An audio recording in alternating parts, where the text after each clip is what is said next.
Hi guys, welcome back to mister rice hour. இன்னைக்கு நம்ம cost கேர்ளோடைய part 3 தான் பார்க்க போகிறோம். ஸோ நீங்கள் ப்ரீவியஸ் பார்ட் பார்க்கலன்னா கீழே லிங்க் இருக்குது, மறக்காமல் அதை பார்த்துட்டு வந்தீங்கன்னா உங்களுக்கு தெளிவாகவே புரியும். சரி வாங்க, இப்போ நம்ம டேரெக்டாக கதைக்குள்ளே போயிடலாம். ஸ்டார்டிங் சீன்லேயே காலேஜ் கேம்பஸ் தான் காட்டுறாங்க. நம்ம ஹீரோயின் இன்னுமே அவனுடைய பின்னாடி தான் சுற்றிட்டு இருக்காங்க. காலேஜில் அவனுடைய கையை பிடிச்சிட்டு போகிறது, கிளாஸ் ரூமில் அவன் பக்கத்தில் உட்காந்து அவனை இடிச்சுக்கிட்டே இருக்கிறது, லைப்ரரிக்கு போனால் அங்கேயே வந்து அவனுடைய பக்கத்தில் உட்காந்து அவனை படாத பாடு படுத்துறது, லஞ்ச் டைமில் கூட அவன் நிம்மதியாக சாப்பிட மாட்டான், எனக்கும் கொஞ்சம் கொடு நானும் சாப்பிடணும்ல அப்படின்னு நச்சரிக்கிறது. அது போதாதுன்னு அவன் வீட்டுக்கு போற டைம் கூட பஸ்ல அவன்கிட்ட உட்காந்து டிஸ்டர்ப் பண்றதுன்ற மாதிரி அவனை கொஞ்சம் கூட பிரியாம கம்மு போட்டு ஒட்டின மாதிரி அவன் கூடவே இருக்கிறாங்க. ஹீரோ அங்கிருந்து வீட்டுக்கு வந்ததுக்கு அப்புறம் கூட அவனை விடல. நீ எனக்கு பிடிச்சதை செஞ்சு சாப்பிடு, அப்பதான் நானும் சாப்பிடுவேன், நான் சொல்றத நீ செய்வியா மாட்டியா அப்படின்னு அவன்கிட்ட நின்று குதிச்சிட்டு இருப்பா. என் கையில என்ன இருக்குன்னு பார்த்தல, கத்திய வச்சிருக்கேன், குத்துனா மறுபடியும் ஆவையதான் நீ சுத்தணும், ஒழுங்கா போயிடுங்க இருந்து. இப்பெல்லாம் அவன்கிட்ட போன்னு கூட சொல்ல தோணல, ஒரு தடவை சொன்னா கேட்கணும், கேட்கற மாதிரி இல்லைன்னா என்ன பண்ண முடியும் அப்படின்னு கோமா பேசிடுவான். ஹீரோயினும் பாவமா மூஞ்சி வச்சுக்கிட்டு வந்து உட்காந்துருவாங்க. நான் எங்க போவேன், எனக்கு போறதுக்கு கூட இடம் கிடையாது, அது தெரிஞ்சா நான் அவன் பின்னாடி எப்படி ஏன் இப்படி சுத்த போறேன், என்னுடைய வீடு எங்க இருக்கு, என்னுடைய அம்மா யாரு, நான் எப்படி இறந்தேன்னு கூட எனக்கு தெரியாது, அதனாலதான் இப்படி உன்கிட்ட எல்லாம் போய் கேட்டுட்டு இருக்க வேண்டியதா இருக்குது. யோசித்து பார்த்தா எனக்கே கஷ்டமா தான் இருக்குது, ஒரு சாப்பாடு கூட எனக்கு கிடைக்கலன்னா எப்படி இருக்கும், என்னை யோசித்து பாரு, உனக்கே பாவமா இருக்கும் அப்படின்னு ரொம்பவே ஃபீலிங்ஸா பேசுவாங்க. ஓ, இதுதான் அவனுடைய புது ஸ்ட்ராட்டஜியா, நீயும் தொந்தரவு பண்ணி தான் பார்த்தேன், அது ஒர்க் ஆகலன்னு இப்போ இப்படி இறங்கிட்டியா அப்படின்னு சொல்லிடுவான். நீ என்ன இப்படி இருக்க, என் ஃபீலிங்ஸ் உனக்கு ஸ்ட்ராட்டஜியா தெரியுதா, உன்கிட்ட பேசி என்னுடைய டைம் தான் வேஸ்ட்டு, நீ மனுஷனா இருக்க வேண்டியவனே கிடையாது, ஒரு ரோபோட்டா இருந்திருக்கணும் அப்படின்னு அவனை திட்டிடுவாங்க. அப்ப அவனுடைய மாமாவும் வீட்டுக்கு வந்துற, அவர் இருந்தா டேஞ்சர்னு சொல்லிட்டு நம்ம ஹீரோயின் அங்கிருந்து மறைஞ்சு போயிடுவா. அவர் தான் ஒரு பேய் கிட்ட மரண அடி வாங்கியிருப்பாரு. ஸோ முகம் ஃபுல்லுமே பார்த்தீங்கன்னா காயமா இருக்கிறத பார்த்துட்டு என்னாச்சு, ஏன் இப்படி காயமா இருக்குன்ற மாதிரி கேட்பான். அதுக்கு அவர் நடந்து உண்மையை சொன்னா அசிங்கமா போயிரும்ன்ற மாதிரி நினைச்சு, நான் இந்த வேலையை விட்டுலாம் இருக்கண்டாமாப்ல, இதுக்கு மேலே இது எனக்கு வேணாம், உனக்கும் வேணாம், இது நம்ம வாழ்க்கையில இருந்தே அழிச்சிரும், நீயும் நீ அது பின்னாடி போகக்கூடாது சரியா அப்படின்னு நம்ம ஹீரோ கிட்ட சொல்லுவாரு.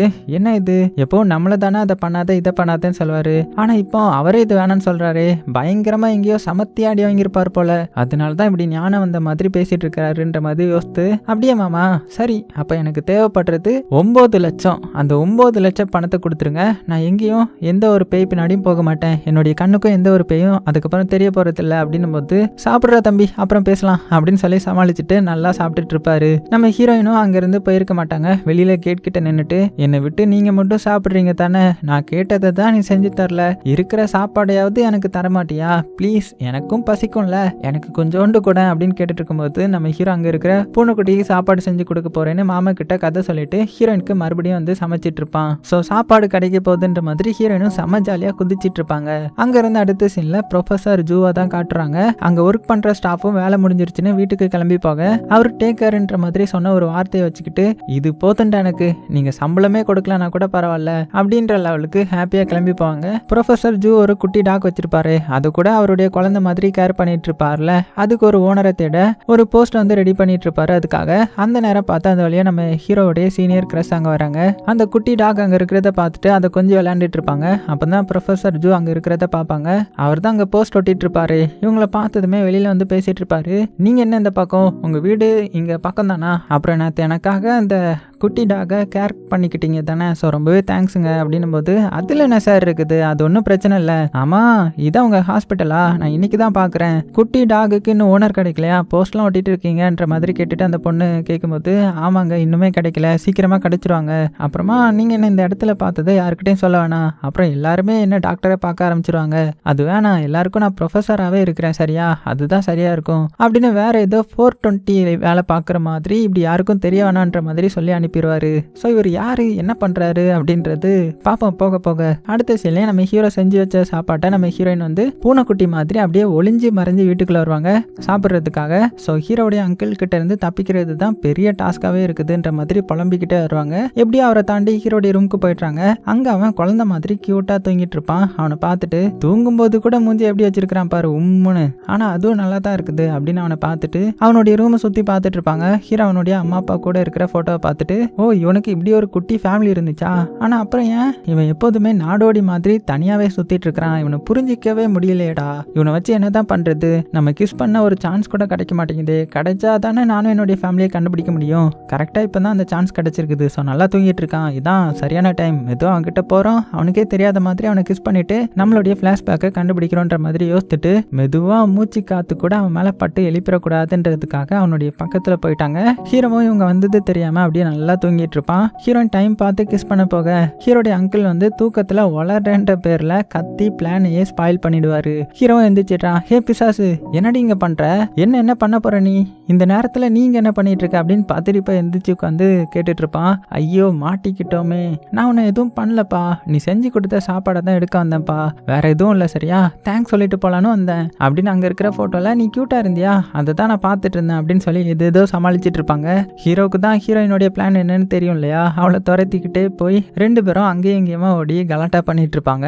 ஹீரோடைய மாமா எந்திரிச்சிட ஹீரோயின் அங்கிருந்து மறைஞ்சு போயிடுவா. ஸோ ஹீரோவும் மாமாவை சமாளிச்சுட்டு அப்படியே ரூமுக்கு போயிடுவான். அவர் பாவம் தூக்கத்துல எந்திரிச்சு பைத்தியம் மாதிரி தன்னாலே புலம்பிட்டு இருப்பாரு. ஸோ அப்படியே கட் பண்ண அடுத்த நாள் காலையில ஆகுது. வாங்கின மரண அடிக்கி வைத்தியம் பார்த்துட்டு இருப்பாரு. ஹீரோ அங்க குளிச்சுட்டு வெளியில வரவும், டேய் பாங் பால், உனக்கு எதுக்குடா போனு, ஏதாவது அவசரத்துக்கு ஒரு மெசேஜ் பண்ணா ஒரு ரிப்ளை பண்றியா, எதுவும் பண்றது கிடையாது. ஆமா போன மந்த் உன்னுடைய அப்பா அனுப்புன லெட்டர் என்னன்னு பாத்தியா, உன்னுடைய அப்பா என்ன சொல்லியிருக்கிறாரு அப்படின்னு கேட்கும்போது, அதை நான் பார்த்தா தானே எனக்கு தெரியும், அதெல்லாம் நான் பிரிச்சு பார்க்கல, எனக்கு அது தேவையும் கிடையாதுன்ற மாதிரி சொல்லிடுறான். டேய் ஏன்டா நீ இதே சொல்லிட்டு இருக்கிற, என்ன ஆனாலும் அவர் தாண்டா உனக்கு அப்பா, உனக்கு பிடிச்சாலும் பிடிக்காட்டினாலுமே அவர் தான் உனக்கு அப்பா, உனக்குன்னு இருக்கிறது அவர் ஒருத்தர் தான், சரி போய் அந்த லெட்டர் எங்க இருக்குதுன்னு பார்த்து எடுத்துட்டு வா அப்படின்னும் போது, போதும் போதும் காது வலிக்குது, உங்க லெக்சரை ஃபர்ஸ்ட் ஸ்டாப் பண்ணுங்க, அந்த லெட்டர் இங்க இல்ல, நான் அதை எப்போவோ எடுத்து டஸ்ட்பின்ல போட்டுட்டேன், உடனே போய் டஸ்ட்பின்ல தேட்டுறேன்னு வீட்டையே குப்பையை ஆக்கிடாதீங்க, அதை நான் எப்போ டிஸ்போசலும் பண்ணிட்டேன் அப்படின்னு ரொம்ப அசால்ட்டா சொல்லிட்டு ரூமுடைய கதவை போய் அடைச்சிக்கிறான். ஆனா அவனுடைய மாமாவுக்கு சமசாக்கா இருக்குது,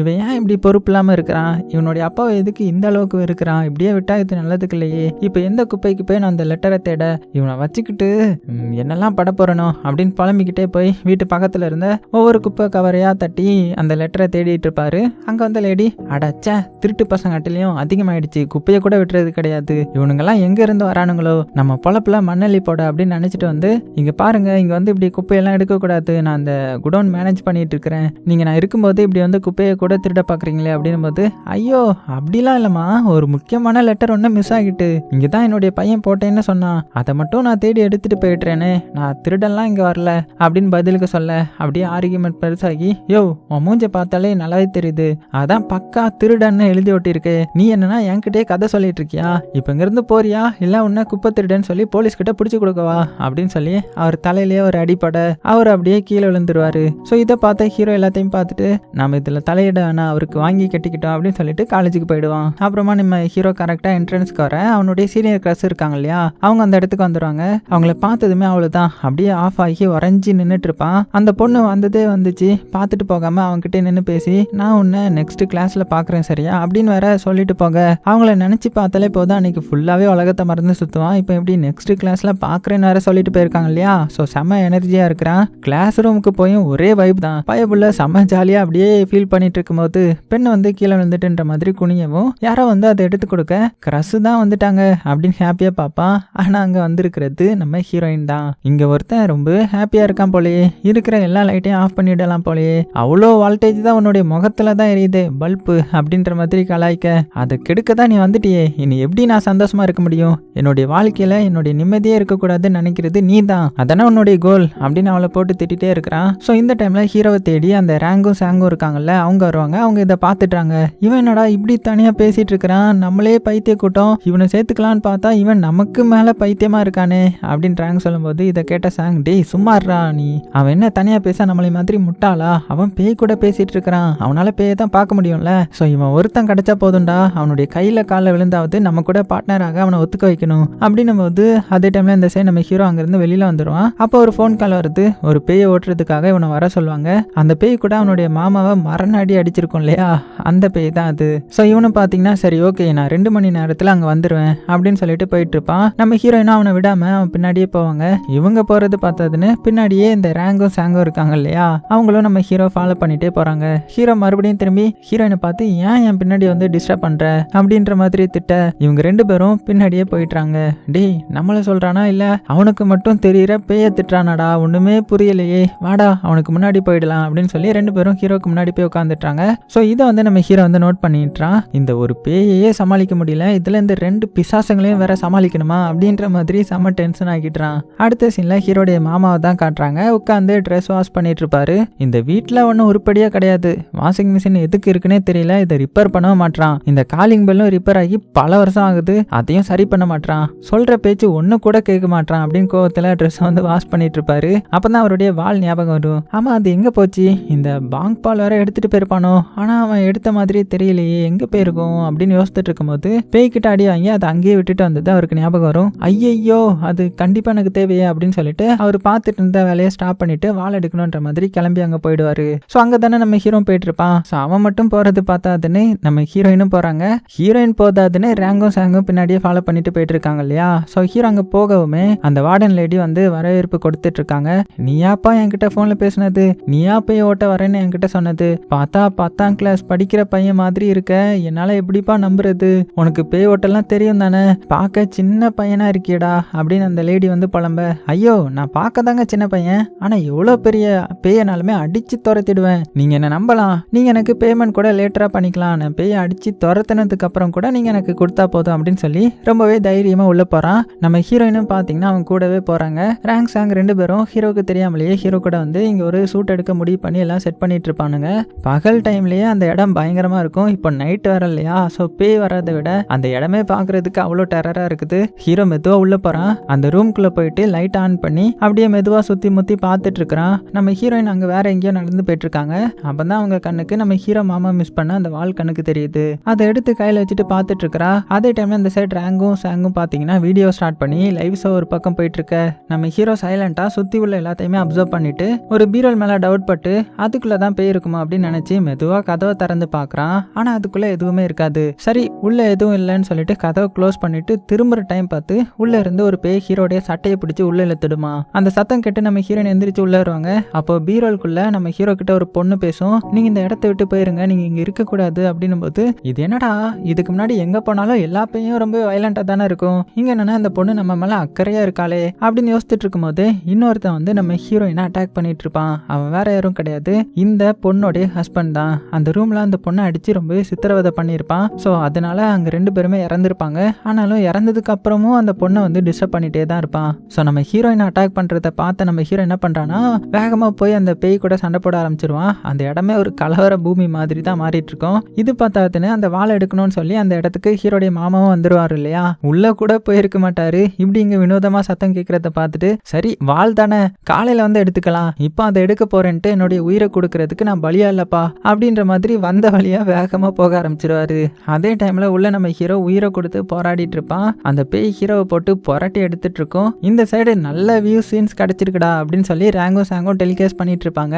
அதை பார்த்த வியூவர்ஸ் எல்லாருமே டேய் சும்மா நாடகம் போடாதீங்கடா, எல்லாம் ஆக்டிங் தானே, நீங்க சொல்றீங்க அவன் நடிச்சிட்டு இருக்கிறான், அவனுக்கு எவ்வளவு பேமெண்ட் கொடுத்தீங்க உண்மையை சொல்லுங்க அப்படின்னு நெகட்டிவ் கமெண்டா வந்துடும். அதை பார்த்து இவனுங்க செம கண்டாயிட்டுறானுங்க. ஏன்டா டேய் உங்களுக்காக உயிர் கொடுத்து ஷூட் பண்ணிட்டு இருக்கோம், அங்க ஒருத்தன் உயிரை கொடுத்து பேய் கூட சண்டை வேற போட்டுட்டு இருக்கிறான், இங்க இருந்து நாங்க உயிரோட போவோமா இல்லையான்னு கூட எங்களுக்கு தெரியல, நீங்க என்னடானா இப்படி கமெண்ட் பண்ணிட்டு இருக்கீங்களா அப்படின்ற மாதிரி சொல்லிட்டு இருப்பான். ஒரு லிமிட்டுக்கு மேல நம்ம ஹீரோ அந்த பேய் தலைக்கு மேல தூக்கிடும். ஹீரோவால எதுவுமே பண்ண முடியாம அப்படியே தவிச்சிட்டு இருப்பான். அப்ப ரேங்கும் சாங்கும் 2 பேரும் இங்க இருந்து ஷூட் பண்ணிட்டு இருக்கிறத பாத்துருவான். ஆனா அவனுங்க அப்ப கூட உயிர் பயத்துல பிபி டேப்லெட் எடுத்து போட்டுக்கிட்டு கதவை அடைச்சிடுவானுங்க. இந்த சைடு நம்ம ஹீரோயின் பாத்தீங்கன்னா சரியான நேரத்துக்கு வந்து ஹீரோவை பேய்கிட்ட இருந்து இப்படியே காப்பாத்திடுறாங்க. ஸோ இதுவரை தனித்தனியா சண்டை போட்டுட்டு இருந்த நம்ம ஹீரோவும் ஹீரோயினும் பாத்தீங்கன்னா இந்த டைம் 2 பேரும் சேர்ந்து சண்டை போடுறாங்க. அந்த பேயை போட்டு பந்தாடிட்டு இருப்பாங்க. ஹீரோயின் ஹீரோ மேல லிப்டிங் பண்ணிலாம் அந்த பேயை அடிச்சிட்டு இருப்பாங்க. ஹீரோயினுக்கு தான் பேய்களோட வீக்னஸை கண்டுபிடிக்க தெரியும் இல்லையா, அதை யோசிக்கிறாங்க. அப்பதான் அவர் ஒருத்தன் வயிற்று பக்கம் வந்து குத்துனது ஹீரோயினுக்கு தெரிய வரும். ஸோ அந்த பேயை லாக் பண்ணிட்டு ஹீரோவை பார்த்து வயிறு பக்கமா குத்து, அப்பதான் அது மறைஞ்சு போகும் அப்படின்ற மாதிரி சொல்ல அவனும் அதே மாதிரி குத்தவும் அந்த பேய் அப்படியே அந்த இடத்த விட்டு மறைஞ்சு போயிடுது. ஸோ 2 பேரும் முதல் தடவையா பார்த்து சிரிச்சுக்கிறாங்க. அப்படியே ஹைஃபை பண்ண மாதிரி ஒரு ஹாப்பியா இருக்கிறாங்க. அப்ப அந்த பொண்ணு அந்த இடத்துக்கு வந்துட ஹீரோயின் வந்து இன்னொரு பேயா இருடி ஒன்னு நானே போட்டு தள்ளுறேன் அப்படின்னு சொல்லிட்டு அட்டாக் பண்ண போக போதும் போதும் நீ ஒன்னும் பண்ண வேணான்ற மாதிரி சொல்லி ஹீரோ தடுத்துருவான். அந்த பொண்ணு நம்ம ஹீரோக்கு தேங்க்ஸ் சொல்லிட்டு நிம்மதியா அந்த இடத்த விட்டு மறைஞ்சு போக அந்த பொண்ணு பாவம் அது ஒரு குட் சோல், அந்த மனுஷனால தான் இறந்துருக்காங்க. இறந்தும் அவருக்கு பயந்தே அவங்க வாழ்க்கை போயிருக்குது. இப்பதான் அவங்களுக்கு நிம்மதியே, அதனால தான் உன்னை அடிக்க வேணான்னு சொன்னேன்ற மாதிரி ஹீரோ சொல்லும்போது, ஓ கிரேட் பாணி, இன்னைக்கு பண்ணது ரொம்ப பெரிய விஷயம். எல்லாரும் அப்படி இருக்க மாட்டாங்க. நான் நினைச்சதை விட நீ நல்லவனா தான் இருக்க. சரி வா போகலாம் அப்படின்னு 2 பேரும் அங்கிருந்து கிளம்பிடுவாங்க. அப்புறமா ஒரு டெரஸ் மாதிரியான ஒரு இடத்துல நின்று நம்ம ஹீரோ ஹீரோயின் பேசிட்டு இருப்பாங்க. அப்போ ஹீரோ ஹீரோயின் கிட்ட, ஆமா உனக்கு எப்படி இந்த பேய்களுடைய வீக்னஸ் எல்லாம் தெரியுது? இதுக்கு முன்னாடி ஸ்கூல்ல வச்சு கூட நான் ஒரு பேய் கூட சண்டை போடும்போது அதோடைய வீக்னஸ் என்னன்னு கரெக்டா சொன்னேன். அது மூலமா நான் அதை அழிச்சேன். இன்னைக்கு அப்படிதான், எப்படி உனக்கு அதெல்லாம் தெரியுதுன்ற மாதிரி நம்ம ஹீரோ ரொம்ப ஆர்வமா கேட்பான். நீ இவ்வளவு ஆர்வமா இருக்கிறத பார்த்தாலே உனக்கு அதை கத்துக்கணுமா? எனக்கு தெரிஞ்சதை நான் உனக்கு சொல்லிக் கொடுக்கணும், அவ்வளவு தானே. அதை டைரக்டா நீ கேட்ட வேண்டியது தானே அப்படின்னு ஹீரோயின் அவனை வேணுக்குனே கலாய்ப்பாங்க. ஆமா ஆமா எனக்கு தெரிஞ்சா நல்லதுதான் அப்படின்ற மாதிரி ஹீரோ கேட்கும்போது, ஓ நிஜமாவே உனக்கு அது தெரியணுமா? நான் உனக்கு அந்த ட்ரிக்கை சொல்லணுமா? அப்ப நீயும் எனக்கு ஒரு ஹெல்ப் பண்ணணும்ன்ற மாதிரி சொல்லி ராகமா பாடவும் ஹீரோக்கு புரிஞ்சிடுச்சு. ஆமா உனக்கு என்னதான் வேணும்? எதுக்கு நீ என் பின்னாடியே சுத்திட்டு இருக்க? உனக்கு என்னதான் வேணும் சொல்லு. இப்படி என் கூடவே சுத்துறதுக்கு உனக்கு போர் எதுவும் அடிக்கலையா? சொல்லு உனக்கு என்ன வேணும் சொல்லு, நான் தரேன்ற மாதிரி ஹீரோ கேட்கும்போது, அதுவா நான் தான் சொன்னேன்ல எனக்கு எதுவுமே ஞாபகம் இல்லை. நான் 5 வருஷத்துக்கு முன்னாடி இறந்து போயிட்டேன்ற மாதிரி சொன்னேன்ல. இப்போ எனக்கு எதுவுமே ஞாபகம் இல்லை. நான் எப்படி இறந்தேன், எங்க இருந்தேன், என் வீடு எது, என்னுடைய அப்பா அம்மா யாருன்றது எதுவுமே எனக்கு தெரியாது அப்படின்ற மாதிரி பாவமா சொல்லிட்டு இருப்பாங்க.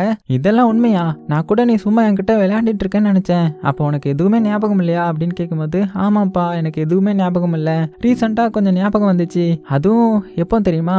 ஸ்கூல்ல தெரியாதனமா நம்ம 2 பேரும் கிஸ் அடிச்சுக்கிட்டோமே, அப்பதான். அதனால தான் மறுபடியும் உன்னை இப்படி உன் பின்னாடி பெட்டு மாதிரி சுத்தி வந்துட்டு இருக்கேன்ப்பா. ஆனா நீ என்ன ரொம்பவே கேவலமா ட்ரீட் பண்ற தெரியுமா அப்படின்னு ஹீரோயின் சோகமா சொல்ல, ஹீரோ எல்லாம் தெரிஞ்சுக்கிட்டே ஒண்ணுமே தெரியாத மாதிரி, ஓ நம்ம மீட் பண்ணப்போ உனக்கு ஞாபகம் வந்துச்சா?